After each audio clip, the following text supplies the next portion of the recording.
Okay. If one member of a team cannot be vulnerable, it's going to spread like a disease to the entire team. So how do we get our teammates to be vulnerable? And some people are going to come at it in different ways, different personalities, different histories, but we got to know that everybody's willing to be vulnerable and acknowledge their weaknesses. So how do we do that? Well, the only way to do it is if the leader goes first. If the leader is the first one to be vulnerable. Because see, if the leader can't be vulnerable, then nobody else is. Nobody else will be. So let me tell you a story about that. And for those that were here yesterday, this is the story I told you. I wasn't planning on telling it yesterday, but I have to retell it. So I once worked with a CEO who's a famous guy. You've seen his picture on many national, international magazines. He's very famous. I worked with him when he was at a previous company, and to be quite frank, he was not a great leader.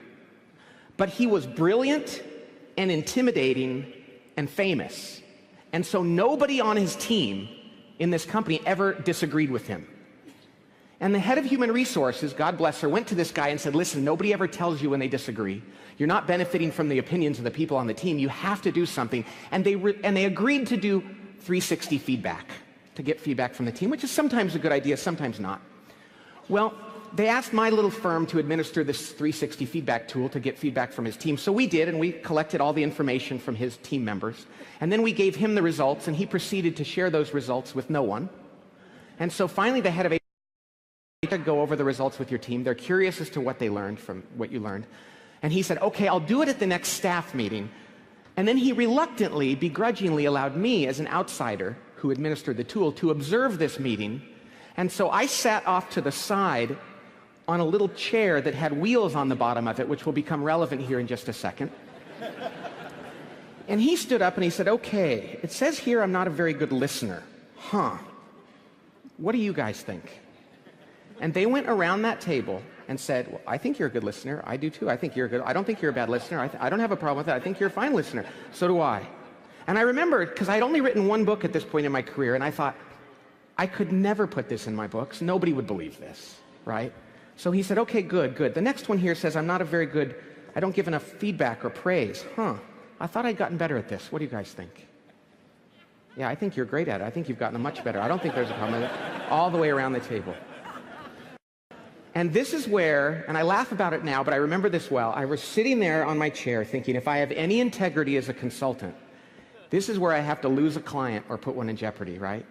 So I got on my little chair and I was like, eek, eek, eek.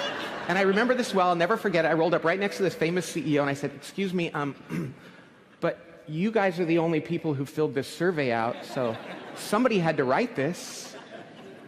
Very quiet in the room. So the head of marketing, poor guy, slowly raised his hand, said, yeah, I think you could give more. I'd like to get more. I mean, my team would like to get more feedback and praise from you. And, you know, they only hear from you if they screw up, and I think it'd be nice if you told them if they did something well. So, yeah, I think that I wrote that on my form. I can vouch for that. I think you could improve in that area. Silence.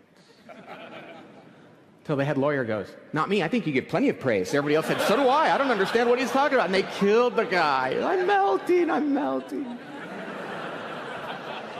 Now, the moral of that story is this. That's the day, first of all, that CEO lost all credibility. Secondly, it's when that's how he sent a message to the team, I'm never going to be vulnerable, you guys shouldn't be either. You know, eventually that company spun out of control and went out of business or sold off for a fraction of its worth.